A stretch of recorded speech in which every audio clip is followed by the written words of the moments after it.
Di video kali ini saya akan melanjutkan mengenai pembahasan uji dua sampel independen untuk yang median, ya, uji median. Nah, ini adalah materinya. Saya akan coba jelaskan kepada teman-teman semuanya. Jadi di uji dua sampel independen uji median, adapun uji asumsi-asumsi ya yang diperlukan di uji median, yakni yang pertama adalah kedua sampel diambil secara acak dari dua populasi independen, kemudian adalah variabel pengamatan keduanya adalah kontinu, kemudian skala pengukurannya adalah minimal ordinal, terus kemudian bila median kedua populasi adalah sama, maka peluang P, banyaknya pengamatan di atas median gabungan atau grand median adalah sama untuk keduanya.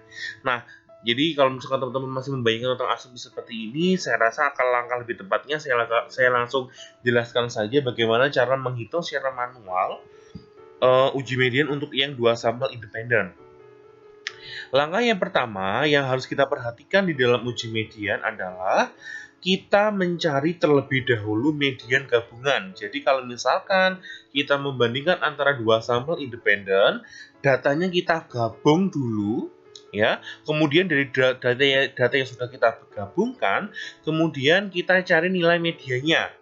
Baru nanti setelah kita cari nilai mediannya, di sini kita kelompokkan menjadi nilai di atas median gabungan sama nilai kita bagi menjadi nilai di atas median gabungan sama di bawah median gabungan.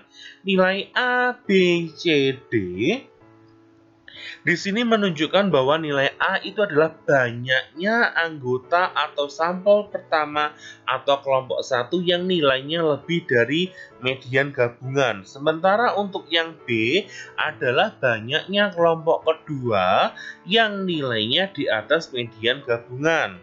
Sementara yang C adalah banyaknya data dari kelompok pertama atau sampel pertama yang nilainya berada di bawah median gabungan.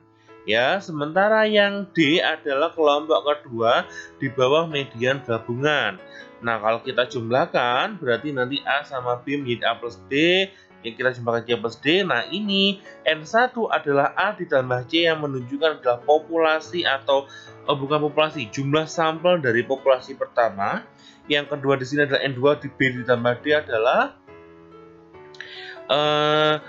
menunjukkan jumlah sampel dari populasi yang kedua, ya. Terus kemudian jari jumlah sampel populasi kedua, ya. Terus kemudian saya lanjutkan. Ini adalah bentuk hipotesis, ya. Nah, hipotesisnya adalah H0 kedua populasi identik. Ini sebenarnya polanya itu sama kayak yang ini tadi. H1-nya tidak identik, bisa jadi nilai X cenderung lebih besar, X cenderung lebih kecil, ini sama saja kayak yang tadi. Nah, di sini bagaimana statistik ujinya? Statistik ujinya di sini kita menggunakan T. T ini hanya masalah simbol saja, bukan berarti T hitung ya. Nah, A, B ini kita cari dari slide sebelumnya ya, di mana A adalah yang ini tadi.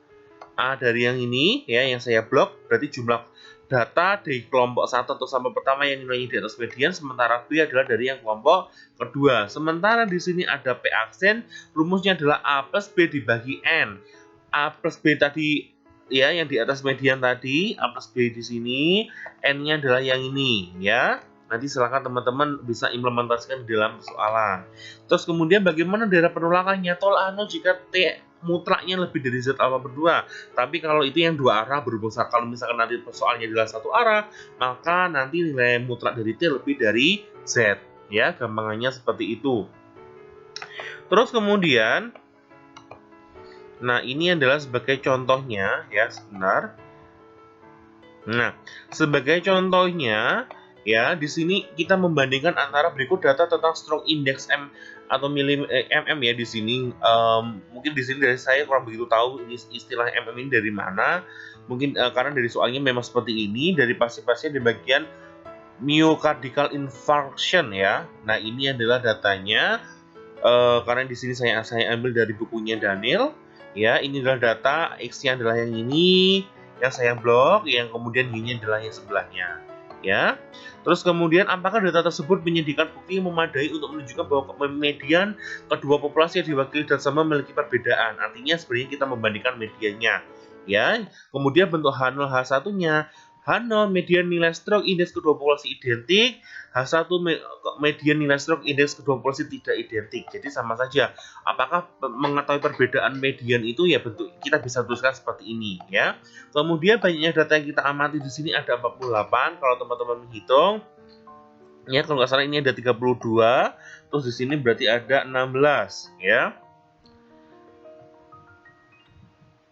Ya, nanti silakan teman-teman simak juga. Nah, kemudian statistik ujinya adalah sebagai berikut. Ya, dari gabungan data sebanyak 48 diperoleh bahwa median terletak pada urutan ke-48 per 1 dibagi 2 yaitu 24,5 di mana nilainya adalah 25,5. Nanti data ini misalkan teman-teman mau menghitung manual secara sendiri nggak apa-apa. Silakan dihitung mediannya berapa, di cross check apakah jawaban saya ini sudah tepat atau belum ya. Nggak apa-apa, kita belajar bareng-bareng.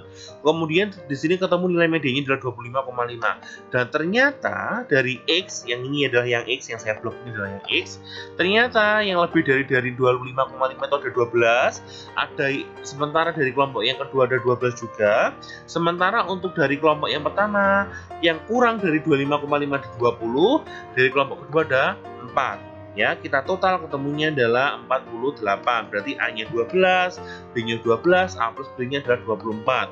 Sehingga kalau kita kembalikan lagi ke dalam rumus, ya, ke dalam rumusnya adalah P aksen A plus B dibagi N, ya, ketemunya adalah 0,5. A-nya tadi dari yang ini tadi, A, B, N-nya adalah 48 yang bawah. Terus kemudian ketemunya 0,5. T-nya di sini setelah kita masuk ke dalam rumus dan sebagainya, N1 berapa, N2 berapa, nanti silakan teman-teman lihat di slide sebelumnya juga ya. Nanti saya juga share mengenai filenya. Nah, ternyata ketemunya hasil akhirnya adalah min 2,45. Berhubung di sini tandanya negatif, jangan bingung. Artinya kita nanti T-nya di sini, mohon maaf ya, ini nanti ya min 2,45 nanti kita mutlakkan ya. Jadi kita mutlakkan sehingga nilai min 2,45 ini kalau kita mutlakkan menjadi positif. Nah, dengan menggunakan cara signifikansi, signifikansi 0,05, maka nilai dari Z tabelnya adalah 1,96 karena nilai alfanya adalah 0,05 ya. Kita anggap saja alfanya di sini adalah 0,05, berhubung di dua arah maka alfanya dibagi 2, ketemunya Z alfa per 2-nya adalah 1,96, kita bandingkan dengan nilai mutlak min 2,45 sehingga keputusannya adalah kita tolak H0 sehingga dapat disimpulkan bahwa kedua median populasi tidak identik atau tidak sama. Ya, seperti itu. Ya, caranya cukup mudah. Yang paling penting adalah teman-teman harus teliti bagaimana cara mencari nilai median gabungannya. Karena kalau salah di median gabungannya, maka juga akan pasti salah total. Apalagi kalau kita mau menginput ke dalam suatu tabelnya yang ini, ya, ini harus benar-benar teliti, ya. Jadi tidak boleh salah. Sehingga nanti di proses perhitungan untuk mencari statistiknya juga dapat diselesaikan dengan baik. Jadi tidak ada kesalahan dalam proses hitung di bagian akhir.